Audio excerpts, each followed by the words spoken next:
मैं डॉक्टर के निराला Magadh medical college में पिछले 4 सालों से कार्यरत हूँ। एमडी पद पर हूँ वहाँ पे।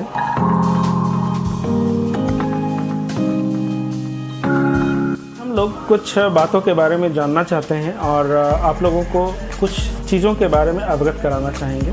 जैसे प्रत्येक आज जो मौसम है, मौसम के अनुकूल में एक बहुत आम भाषा हो गई है एलर्जी। तो सबसे पहले हम लोग जानते हैं कि एलर्जी क्या है और इसके क्या क्या कारण हो सकते हैं। हमारा शरीर किसी भी चीज़ के प्रति में अगर हाइपर रिएक्टिव हो जाता है, किसी भी चीज़ के बारे में ज़रूरत से ज़्यादा काम करने लग जाता है, तो वही एलर्जी का रूप ले लेता है। और एलर्जी के मुख्य कारणों में हमारे यहाँ धूल और धुआं और साथ ही किसी विशेष व्यक्ति को कुछ विशेष सामग्रियों से भी एलर्जी होता है, जिसके अगेंस्ट में बॉडी ज़रूरत से ज़्यादा काम करने लग जाता है।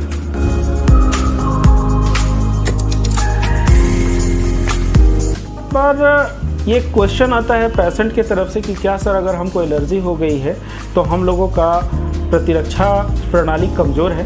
बिल्कुल नहीं, ऐसा बिल्कुल नहीं होता है कि अगर किसी को एलर्जी हो तो उसकी प्रतिरक्षात्मक शक्ति कमज़ोर हो गई है, क्योंकि प्रतिरक्षात्मक शक्ति से एलर्जी का कोई लेना देना नहीं होता है। इसमें एक IgE होता है तत्व हमारे शरीर में। जब किसी भी चीज़ से एलर्जी होता है, वस्तु विशेष से, तो हमारे शरीर में मास्ट सेल होता है और वही हिस्टामिन बनाता है, जिसके वजह से हमारे शरीर में एलर्जी होता है। तो ये क्वेश्चन जो लोगों के दिमाग में भ्रमित कर रहा है कि कमज़ोर प्रतिरक्षात्मक प्रणाली का संकेत है, तो बिल्कुल नहीं। दूसरा, ये भी उन लोगों की क्वेश्चन रहता है कि क्या एलर्जी एक वंश से दूसरे वंश में जाएगा?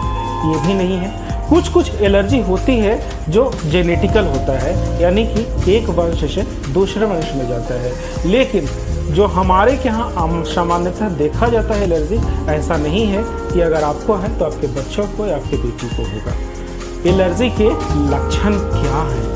तो मुख्यतः हम लोग पहले ही बता चुके हैं कि एलर्जी के मुख्य लक्षणों में शरीर पर लाल लाल दाना और साथ में उसमें खुजली और कभी कभी किसी को शरीर के अंग विशेष में सूजन आ जाना, बेचैनी होना, कभी कभी किसी पेशेंट को टेम्परेचर बढ़ जाता है, किसी को बहुत ज़्यादा घबराहट और बेचैनी भी लगने लगती है, किसी को चक्कर भी आने लगता है। लेकिन जो सामान्यतः देखा जाता है वो शरीर पे चकत्ता, लाल दाना और खुजली, ये सबसे ज़्यादा कॉमन है।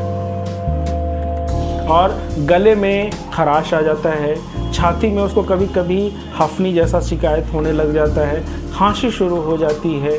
तो ये सब सामान्यतः एलर्जी के लक्षण हैं। हम लोग जानते हैं कि एलर्जी का टेस्ट कब करवाना चाहिए। क्या पहली बार कोई पेशेंट आएगा तो एलर्जी की जांच करवाएंगे?